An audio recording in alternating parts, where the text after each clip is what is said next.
ഇതൊരു experience sharing video ആണ്. അപ്പോൾ കഴിഞ്ഞ ദിവസം എന്ന് വെച്ചാൽ ഒരു 2-3 ആഴ്ചകൾക്ക് മുൻപ് ഞാൻ ഹോസ്പിറ്റലിൽ കേസ് ചെയ്യാൻ പോയി.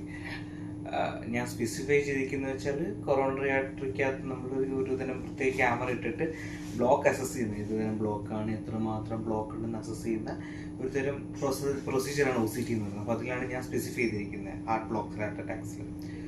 അപ്പോൾ കഴിഞ്ഞ ദിവസം ഒരു പേഷ്യൻ്റ് ഒരു ഹോസ്പിറ്റലിൽ പോയി. അപ്പോൾ പേഷ്യൻ്റ് ഏജ് 25 വയസ്സാണ്. അപ്പോൾ പുള്ളിക്ക് പ്രത്യേകിച്ചൊരു എന്താ പറയണ്ടേ, നോൺ ഡയബറ്റിക് ആണ്, സ്മോക്കറല്ല, പ്രത്യേകിച്ച് ഹൈപ്പർ ടെൻഷൻ കാര്യങ്ങളൊന്നുമില്ല. പുള്ളി ആകെ 25 ഇയേഴ്സും ജസ്റ്റ് ജോലിക്ക് കയറിയ ഒരു വ്യക്തിയാണ്. പെട്ടെന്ന് ഒരു സുപ്രായത്തിൽ പുള്ളിക്കൊരു നെഞ്ചുവേന വരുന്നു. അപ്പോൾ ECGയിൽ വേരിയേഷൻ വന്ന് ആൻജിയോഗ്രാം ചെയ്തപ്പോഴാണ് ഒരു അറ്റാക്ക് അല്ലെങ്കിൽ ഒരു ബ്ലോക്ക് കാണുന്നത്. പെട്ടെന്ന് തന്നെ നമ്മളത് ആസ്പിറേറ്റ് ചെയ്ത് ആ ഹോസ്പിറ്റലുകാർ അവർ ക്ലോട്ട് ആസ്പിറേറ്റ് ചെയ്ത് ഏകദേശം 2 ആഴ്ചത്തോളം അവർക്ക് മെഡിക്കേഷൻസിൽ മൂവ് ചെയ്തു. അന്ന് തന്നെ നമ്മുടെ ഈ പ്രൊസീജിയർ ചെയ്യാൻ പറഞ്ഞു OCT. അപ്പോൾ അവരുടെ നമ്മുടെ നോർമൽ ആൻജിയോപ്ലാസ്റ്റിനേക്കാളും ഒരു 1.5 lakhs എക്സ്ട്രാ വരും ഇതിൻ്റെ പ്രൊസീജിയർ കോസ്റ്റും ക്യാമറയും കാര്യങ്ങളെല്ലാം കൂടിയിട്ട്. അപ്പോൾ അത് പറ്റാത്തത് കൊണ്ട് അവർ മെഡിക്കേഷൻ വിട്ടു.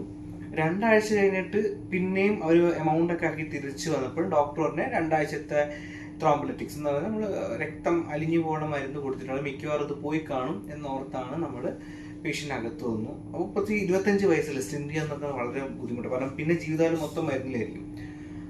അപ്പം പേഷ്യൻ്റ് ഡോക്ടറും പറഞ്ഞ 2 ആഴ്ചത്തെ മരുന്നിന് ശേഷം നമുക്ക് നോക്കാം, അത് മിക്കവാറും പോയി കാണുമെന്ന് ഓർത്ത് നമ്മൾ പിന്നെയും പേഷ്യൻ്റ് വന്നു, പൈസയൊക്കെ ആക്കി. OCT എനിവേ നമ്മൾ ചെയ്യും, ക്യാമറ ഇട്ട് നമ്മൾ നോക്കും തന്നെ പറഞ്ഞു. അതിനുശേഷം ആൻജിയോഗ്രാഫിക്കലി വെസൽ ഫുൾ ക്ലിയർ ആണ്, പ്രശ്നമൊന്നുമില്ല. അപ്പോൾ ഡോക്ടറൊന്നും ഇല്ല, നമുക്കൊരു പണിയാം, ഒന്നും കൂടെ നമുക്ക് OCT ഈ ഇമേജിങ് ടെക്നോളജി കൂടി ചെയ്യാമെന്ന് ഓർത്ത് നമ്മളത് പ്രൊസീഡ് ചെയ്ത് കഴിഞ്ഞപ്പോൾ അതിനൊന്നും കുഴപ്പമൊന്നുമില്ല. പക്ഷെ നമ്മൾ കാണാനിടയെന്ന് വെച്ചാൽ clot still remaining the same, clot അവിടെ തന്നെ ഉണ്ട്. അതിൻ്റെ കൂടെ ഈ ഇവിടെ ബ്ലോക്ക് വന്നിരിക്കുന്ന LAD എന്ന് പറയുന്നൊരു മെയിൻ വെസലിനകത്ത്, LAD എന്ന് പറഞ്ഞൊരു മെയിൻ വെസലിനകത്തിൻ്റെ തുടക്ക ഭാഗത്ത് പ്രോക്സിമൽ എന്ന് പറയും, അവിടെ ഒരു റപ്ചർ, ഒരു പൊട്ടൽ, ഈ ബ്ലോക്ക് ഒരു പൊട്ട് വന്ന് വലിയൊരു പൊട്ടലായിട്ട്, ഒരു റപ്ചറായിട്ട്, ടിഷ്യൂ റപ്ചറായിട്ട് ഇരിക്കുകയാണ്. ഇത് കണ്ട സമയത്ത് ഡോക്ടർ അപ്പം തന്നെ പറഞ്ഞു വി ഷുഡ് സ്റ്റെൻറ്റ്. അപ്പം മെസലേനിയ ഉണ്ട്, എന്നാലും അവർ സജസ്റ്റ് ചെയ്തു ഫർദർ ഇതൊരു കോംപ്ലിക്കേഷൻ ആവാതിരിക്കാൻ വേണ്ടി അവർക്ക് സ്റ്റെൻറ്റ് ചെയ്യണമെന്ന് പറഞ്ഞു. ഇവിടെ തൊട്ടാണ് ഇതുവരെ ഒരു പക്ക മെഡിക്കൽ കാര്യങ്ങളാണ് പോയത്. അപ്പോൾ ഇനി അങ്ങോട്ടുള്ള സ്റ്റോറി എന്ന് പറയുന്നത്, ഇവരാകെ വന്നിരിക്കുന്ന അമ്മ മാത്രം. ഓക്കെ, ഇവരുടെ അമ്മയ്ക്ക് എന്ത് ചെയ്യണം എന്നറിയാത്തൊരു വല്ലാത്ത സിറ്റുവേഷൻ. ഒന്നാമത് മോൻ്റെ ചെറിയ പ്രായം, വേറെ ആരും സപ്പോർട്ടിനില്ല. എനിക്കൊന്നും ഒരു ഫ്രം പൂനെ എങ്ങാണ്ടാന്ന് തോന്നുന്നു. ഇവരുടെ മുഖത്ത് ഭയങ്കരമായിട്ട് എന്താ പറയണ്ടേ, ഭയങ്കര ഒരു ബുദ്ധിമുട്ട്. തുടക്കത്തിൽ പറഞ്ഞു, ഇവർ ആദ്യം പറഞ്ഞ ഒന്നുമില്ല, സീരിയലിൽ കാര്യമൊന്നുമില്ല എന്ന് പറഞ്ഞ് വളരെ സിമ്പിളായിട്ട് വരുന്നു. ഇവർ തുടക്കത്തിൽ വിഷയം എടുത്തപ്പോൾ വളരെ ഫ്രീ ആയിട്ടാണ് വന്നത്. ഡോക്ടർ വന്നിങ്ങനെ റപ്ചറൊക്കെ ഉണ്ടെന്ന് പറഞ്ഞാൽ അവർ വല്ലാണ്ട് തകർന്നു പോയി. പിന്നെ അതിന് ശേഷം സ്റ്റെൻറ്റ് ചെയ്തപ്പോൾ ഈ അമ്മ ശരിക്കും അവിടെ നിന്ന് ഭയങ്കര കരയിലാണ്. അവർ പറയുന്നത് ഇനി എൻ്റെ മോൻ്റെ ഭാവി പോവോ ആ രീതിയിലുള്ള. പിന്നെ അതിൻ്റെ ഏറ്റവും വലിയ പ്രശ്നം എന്ന് വെച്ചാൽ ഓൾറെഡി ഈ ഓൾമോസ്റ്റ് പ്രൈവറ്റ് ഹോസ്പിറ്റൽസിൻ്റെയും റേറ്റ് വളരെ കൂടുതലാണ്. ഓൾറെഡി തുടക്കത്തിൽ വന്നപ്പോൾ തന്നെ നല്ലൊരു എമൗണ്ട് സ്പെൻഡ് ചെയ്തു, ഇപ്പോഴും സ്പെൻഡ് ചെയ്യാൻ പോകുന്നു. അത്രമാത്രമുള്ള അപ്പോൾ നമ്മളെന്താക്കി, നമ്മുടെ ഒരു പ്രൊസീജിയറിൻ്റെ കോസ്റ്റ് നമ്മൾ ഫ്രീ ഓഫ് കോസ്റ്റ് ആയിട്ട് കൊടുത്തു. ആ പൈസ നമ്മൾ സ്റ്റെൻറ്റ് എന്ന് വെച്ചാൽ നമ്മൾ ബ്ലോക്കിലിടുന്ന ആ ഒരു മെഷ് എന്ന് പറയുന്ന സാധനം, അതും അവരിടാമെന്ന് പറഞ്ഞു. അവർ ഓക്കെ. പക്ഷേ ഇവർക്ക് സങ്കടം കൊണ്ട് ഇവർക്കൊന്നും പറയാൻ പറ്റുന്നില്ല, ഒന്നും പറയാനിട്ട് അവരുടെ ഒരു അങ്കിള് വിളിച്ച് സംസാരിച്ചിട്ട് അവരോട് നമ്മൾ കാര്യങ്ങൾ കൺവിൻസ് ചെയ്തിട്ടാണ് പിന്നെ നമ്മൾ ഫർദർ പ്രൊസീജിയർ ചെയ്യുന്നത്.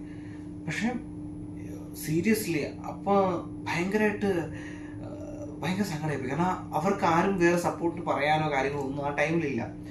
ഡോക്ടർ വന്നിട്ട് ഡോക്ടർ അങ്ങനെ തന്നെ പറഞ്ഞു, കാരണം വെച്ചാൽ നിങ്ങളിപ്പോൾ ഞാൻ വേറെ ഫ്രീ ആക്കി വിടാൻ, നിങ്ങൾ നിങ്ങളുടെ നേറ്റീവിലേക്ക് പോക്കോ, പക്ഷേ എന്തെങ്കിലും പറ്റിക്കഴിഞ്ഞാൽ എന്ന് വെച്ചാൽ എന്തെങ്കിലും ഒരു സഡൻ ആയിട്ടുള്ള പ്രശ്നങ്ങൾ വന്നാൽ ഞങ്ങൾ ആ രീതിയിൽ സംസാരിച്ചു. ഇവരുടെ മുഖം ആകെ ഭയങ്കര സങ്കടത്തിൽ, കാരണം ഇവിടെ പൈസ ഇല്ല.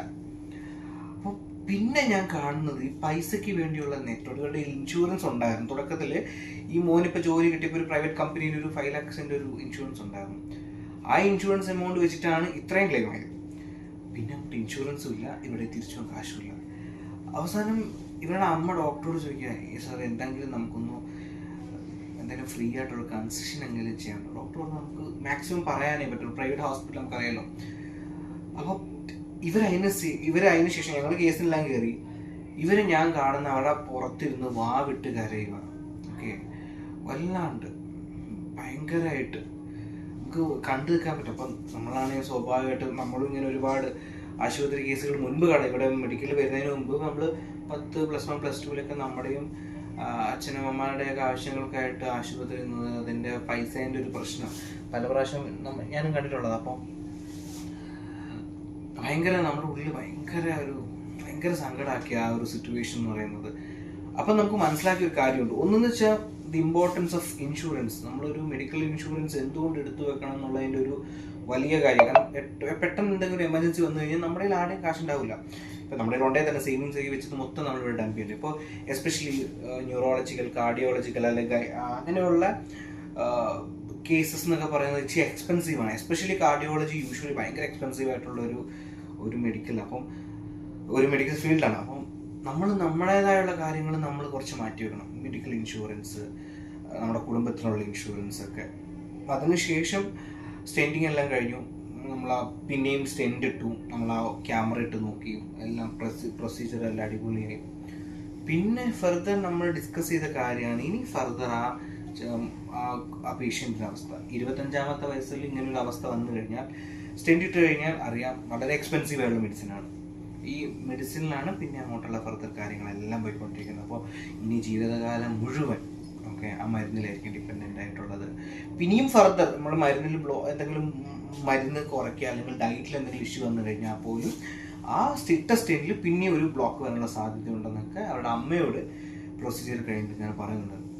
ഇവർ സത്യം പറഞ്ഞാൽ ആദ്യമൊക്കെ ഭയങ്കര, പിന്നെ അങ്ങോട്ട് അവർക്ക് കരച്ചിലില്ല. അവർ ആ ഒറ്റ പൊസിഷനിൽ ഇരുന്ന് മോൻ പുറത്തിറങ്ങി വാർഡിലേക്ക് ICUലേക്ക് ഷിഫ്റ്റ് ചെയ്യുന്നവരെ ഇവർ ആ ഒറ്റ ഇരിപ്പായിരുന്നു. മൊത്തം കേട്ടിട്ട് ഒരമ്മയെന്നുള്ള രീതിയിൽ പക്ഷേ ആ പേഷ്യൻ്റ് പുള്ളി എനിക്കൊന്ന് അങ്ങനെ ആയി കാണണം.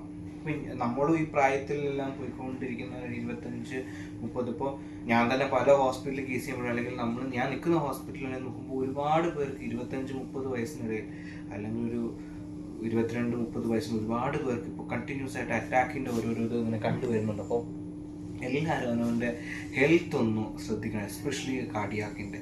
നമുക്ക് എന്തെങ്കിലും തരത്തിലുള്ള നമ്മളിപ്പോൾ നമ്മുടെ ലൈഫ് സ്റ്റൈൽ, ഫുഡ് സ്റ്റൈലൊക്കെ നമുക്ക് എല്ലാവർക്കും അറിയുന്നതാണ്. കൊളസ്ട്രോൾ കാര്യങ്ങളൊക്കെ ഹൈ ആവാനുള്ള ചാൻസ്, ഹൈപ്പർ ടെൻഷൻ, കൊളസ്ട്രോൾ, പിന്നെ എന്താ പറയണ്ട പെട്ടെന്നുള്ള ഡയബറ്റിക്സ്, ഇതൊക്കെ വരാനുള്ള പോസിബിലിറ്റി കൂടുതലാണ്. അപ്പോൾ എല്ലാവരും അതിൻ്റെ കാര്യത്തിൽ കുറച്ചും കൂടി ഒന്ന് കോൺഷ്യസ് ആണ്. പിന്നെ ഹെൽത്ത് ഇൻഷുറൻസിൻ്റെ ഇമ്പോർട്ടൻസ് അത് നമുക്ക്, കാരണം പെട്ടെന്നൊരു ഇഷ്യൂ വന്നു കഴിഞ്ഞാൽ എൻ്റയർ ഫാമിലി, നമ്മൾ ഒരാളുടെ മാത്രമല്ല എൻ്റയർ ഫാമിലീൻ്റെ ഒരു സ്റ്റെബിലിറ്റിയാണ് അവിടെ. പിന്നെ നമ്മളറിയില്ല മനുഷ്യൻ്റെ ലൈഫ് എന്നൊക്കെ പറഞ്ഞാൽ ഇത്രയേ ഉള്ളൂ. കാരണം പുള്ളി നല്ല എനർജറ്റിക് ആയിട്ടുള്ള ടൈമിലാണ് പുള്ളിക്ക് പിന്നെ ഇഷ്യൂ വന്നത്. ബട്ട് ഫർദർ പുള്ളിക്ക് വേറെ സ്റ്റെൻറ്റ് ഇട്ട് കഴിഞ്ഞാൽ ബുദ്ധിമുട്ടൊന്നും ഉണ്ടാവില്ല, നോർമൽ ലൈഫ് തന്നെയായിരിക്കും. പക്ഷേ എന്നാൽ പണ്ടൊക്കെ എന്ന് പറഞ്ഞാൽ ഒരു 40-45-50 വയസ്സിന് ശേഷമാണ് എല്ലാവരും ഹാർട്ട് ഹെൽത്ത്, കാർഡിയാക് അറസ്റ്റ് അല്ലെങ്കിൽ MI എന്നുള്ള രീതിയിലൊക്കെ. പക്ഷെ ഇപ്പം അങ്ങനെയല്ല. ഇപ്പോൾ യൂത്തിന് പോലും ഇങ്ങനെയുള്ള എഫക്റ്റ് ആവുകയാണ്. അപ്പോൾ എല്ലാവരും അക്കാര്യത്തിൽ ശ്രദ്ധിക്കണം.